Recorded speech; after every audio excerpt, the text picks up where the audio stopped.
नमस्कार. माझं नाव अक्षय प्रकाश जंगम. मी सध्या शिवाजी विद्यापीठातील न्यू कॉलेजमध्ये PhDचं काम करत आहे. माझे guide doctor Nilesh Pawar sir आहेत आणि मी सध्या 5 वर्ष झाली कोल्हापूर जिल्ह्यातील किल्ल्यावरील जैववस्थेचा अभ्यास करत आहे आणि सदर अभ्यास करत असताना गेल्या वर्षी आम्हाला विशाळगडावर एक कंदील पुष्प वनस्पती मिळाली.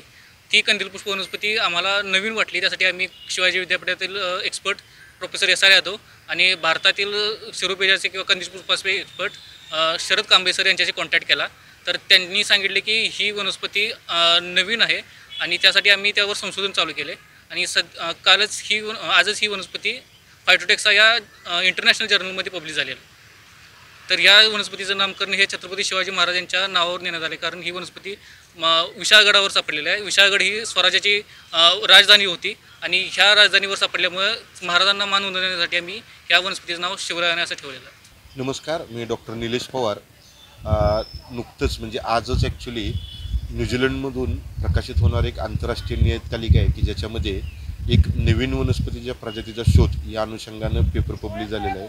आणि आपणा सर्वांसाठी आनंदाची बातमी म्हणजे आपले सर्व महाराष्ट्राचं आराध्य दैवत छत्रपती शिवाजी महाराज यांच्या नावे ही वनस्पतीची नवी प्रजाती सापडलेली आहे आणि ह्या वनस्पतीचा शोध हा विशाळगडावरून लागलेला आहे, ज्याचं महाराज आणि विशाळगड याचा संबंध संपूर्ण महाराष्ट्राला माहीत आहे.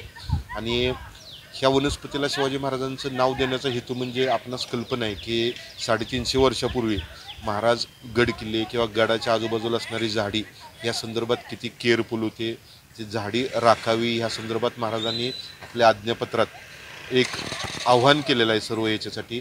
एकंदरीतच त्यांचं हे जैवविविधता रक्षणासाठीचं असणारं योगदान लक्षात घेता आम्ही असं ठरवलं की ह्या वनस्पतीला महाराजांचं नाव देऊन त्यांच्याप्रती कृतज्ञता व्यक्त करावी, की त्यांना एक अनोखी मानवंदना द्यावी.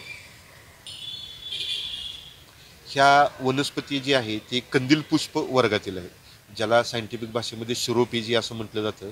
आणि शिवाजी महाराजांच्या नावावरून आम्ही याला शिरोपेजिया शिवरायांना अशा प्रकारे याचं नामकरण केलेलं आहे.